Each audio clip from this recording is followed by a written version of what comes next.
बाबा जी की प्यारी सास संगत जी, राधा स्वामी। सरदार बहादुर जगत सिंह जी के पिता सरदार भोला सिंह जी जालंधर जिला के गांव नूसी के एक समृद्ध जमींदार थे। गांव में उनकी बहुत प्रतिष्ठा थी और वह जिला बोर्ड के सदस्य भी थे।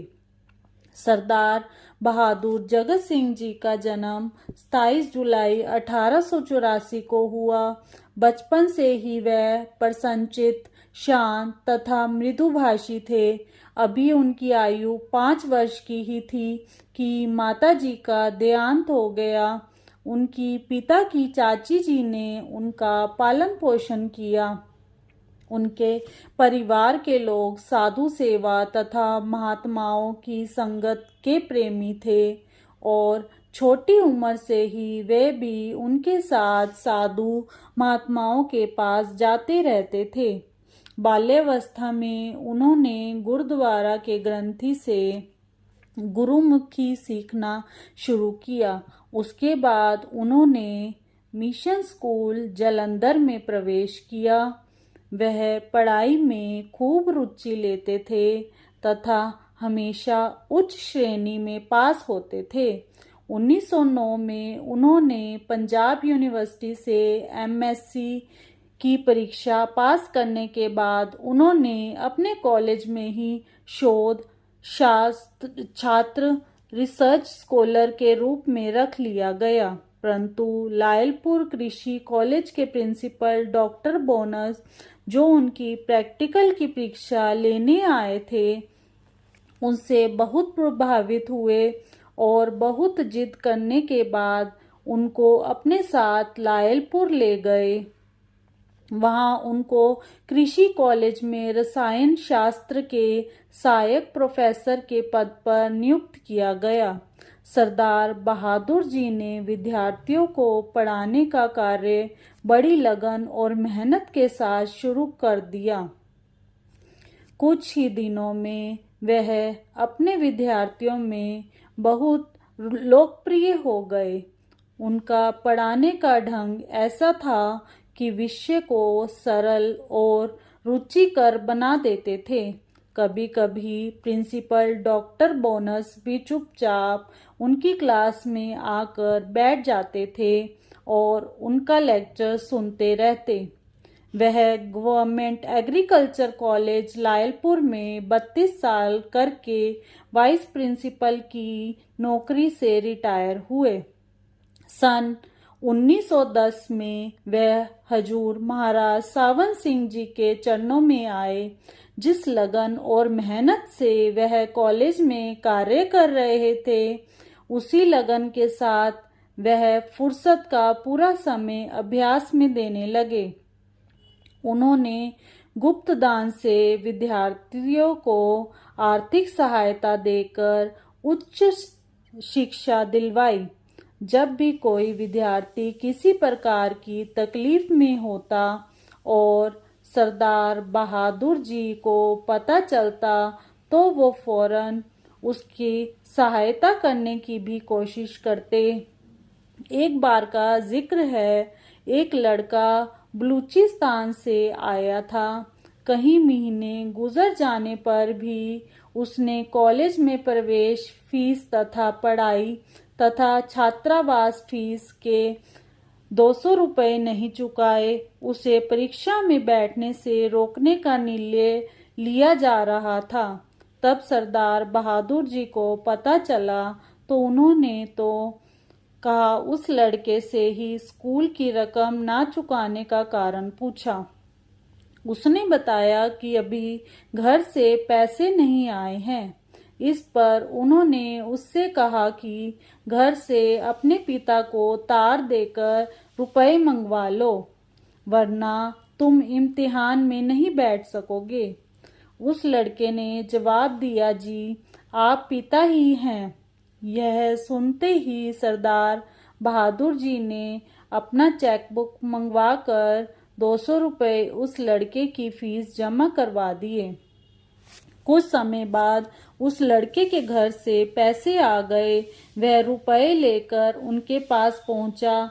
तब उसने रुपए निकालकर उनको दिए तो उन्होंने पूछा, यह रुपए कैसे? उसने जवाब दिया कि यह रुपए हैं जो उस समय आपने दिए थे। यह सुनकर बहादुर सिंह जी ने फरमाया, काम निकल गया तो क्या अब मैं तेरा पिता नहीं रहा? और रुपए लुटा दिए। वह फरमाया करते थे कि सत्संगी को संत मत के बारे में प्रचार करने। माता पिता ने उनकी सगाई बचपन में ही कर दी थी, परंतु विवाह अभी तक नहीं हुआ था। शिक्षा समाप्त होने पर घर वालों ने उनकी शादी का जिक्र शुरू किया, लेकिन शादी की तरफ उनकी रुचि ना थी। फिर भी बहुत दिनों तक घर वाले शादी के लिए कहते रहे, परंतु उनकी सभी कोशिशें व्यर्थ सिद्ध हुई। सरदार बहादुर जी के ताया के पुत्र सरदार भगत सिंह जी वकील, बड़े चतुर और व्यवहारिक व्यक्ति थे। उन्होंने हजूर महाराज सतगुरु दीनदयाल के चरणों में यह समस्या रखते हुए विनती की, हजूर, कई वर्षों पहले मेरे पिता और चाचा इनकी सगाई एक अच्छे परिवार में कर चुके हैं। अब लड़की भी सियानी हो गई है। अगर हम लड़की की सगाई तोड़ देते हैं तो इस प्रकार छोड़ी गई कन्या का रिश्ता कोई अच्छा परिवार लेने को तैयार ना होगा। हमारी भी इलाके में बदनामी होगी और हमारी बात का कोई विश्वास नहीं करेगा। यह सुनकर हजूर महाराज जी ने हुक्म दिया, सब गुरु साहिबान और संतों ने शादी की है, संतान के लिए शादी जरूरी है। हजूर के आदेश के बाद सरदार बहादुर जी ने विवाह कर लिया। एक पुत्र के जन्म के बाद उनकी पत्नी सदा नूसी या जलंधर में ही रही और कभी लायलपुर न आई। हजूर महाराज जी ने उनको लायलपुर में सत्संग करने का हुक्म दिया था। जिसे भी रविवार वह लायलपुर में होते थे वह सत्संग करते थे। एक सत्संग से पहले कम से कम 1 घंटा भजन में अवश्य बैठते थे। एक बार बंगाल से एक अमीर घराने का विद्यार्थी पीएचडी के लिए उनके कॉलेज में आया।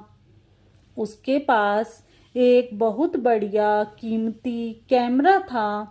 एक दिन किसी लड़के ने उसका कैमरा चुरा लिया।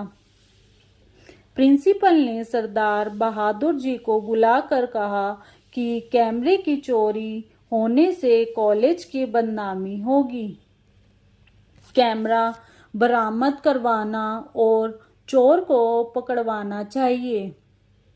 सरदार बहादुर जी ने जवाब दिया कि कैमरा तो मिल जाएगा, लेकिन शर्त यह है कि वह कैमरा चुराने वाले को सजा नहीं देंगे, बल्कि उसका नाम भी नहीं पूछेंगे। उन्होंने अपील की कि कैमरा के चोरी हो जाने में कॉलेज की बड़ी बदनामी है। जो कैमरा लेकर गया है वह उसे लाकर मेरी मोटर में रख दे। दूसरे दिन दोपहर को चोर खुद कैमरा रख गया। प्रिंसिपल ने सरदार बहादुर जी से उस लड़के का नाम पूछा, लेकिन उन्होंने जवाब दिया कि शर्त यही थी कि नाम नहीं पूछेंगे। कुछ लोगों ने सरदार बहादुर जी से बहस की कि आप चोर को छिपा रहे हैं, उसे सजा मिलनी चाहिए। उन्होंने सबकी बात सुनी और उत्तर दिया, मैं चोर को छिपा नहीं रहा हूँ, उसे पक्का चोर बनने से बचा रहा हूँ। सजा से उसकी जिंदगी बिगड़ जाएगी और उसके दिल पर इसका उल्टा असर होगा। दूसरे दिन कैमरा चुराने वाले लड़के ने उनके पास आकर अपना जुर्म स्वीकार किया और माफ़ी मांगी। सरदार बहादुर जी ने उसे बड़े प्यार के साथ समझाया कि जो कुछ हो चुका है उसे भूल जाओ और नेकी की राह पर कदम जमाकर चलने की कोशिश करो। वह लड़का आज केंद्रीय शासन में बहुत ही बड़ा अफसर है।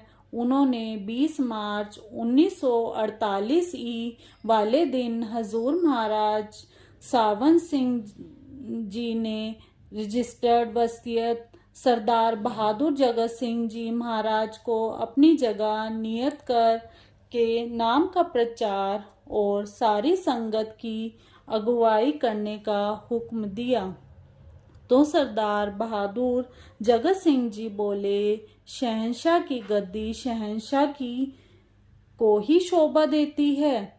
जब वह लायलपुर के राजकीय कृषि महाविद्यालय में थे, उन दिनों एक साई साहिब भी वहां रहते थे। वह बहुत कमाई वाले फकीर थे। सरदार बहादुर डेरे आते समय साई जी के संदेश हजूर महाराज जी के नाम लेते और डेरे से जाते समय हजूर महाराज जी के संदेश साई जी के लिए ले जाते। एक बार हजूर महाराज जी का एक ऐसा संदेश सरदार बहादुर सिंह जी ने साई जी को पहुंचाया कि साई जी हर्ष से गदगद हो गए तथा उनको गले लगा लिया और उसी समय पर्दा खोल देने की पेशकश की। परंतु सरदार बहादुर जी ने बड़े प्रेम से यह कहकर टाल दिया कि जब हजूर महाराज जी उचित समझेंगे खुद ही पर्दा खोल देंगे। ज्योति जोत समाने से एक दिन पहले सरदार बहादुर जी ने अपनी वसीयत बनवाई और महाराज चरण सिंह जी को साथ संगत की संभाल तथा नाम के प्रचार का आदेश दिया। हमें चाहिए कि आपके ऊंचे और सत्यता से पूर्ण जीवन तथा पवित्र अनमोल वचनों से लाभ उठाएं और सिमरन में लगे रहें। आंसू को मोती बना देते हैं सतगुरु, अनजान रिश्तों को निभाते हैं सतगुरु। जब जीने की वजह ही नहीं बचे हो तो मौत को भी जिंदगी बना देते हैं सतगुरु। सचखंड एक ऐसा धाम जहाँ गुरु के सिवा हमारी रूह को कोई नहीं पहुंचा सकता। हम तो माटी के पुतले हैं, करने वाले मालिक है। बाबा जी हमेशा कहते हैं कि आपने सिर्फ बैठना है, सेवा तो मालिक अपने आप करवा लेंगे। वो तो गूंगे से भी बुलवा सकते हैं। सेवा करते समय हमें बाबा जी पर भरोसा, अटूट प्यार, अटूट विश्वास होना चाहिए। भजन सिमरन पूरा होना चाहिए। बाकी काम मालिक को जो करेंगे सही करेंगे। राधा स्वामी।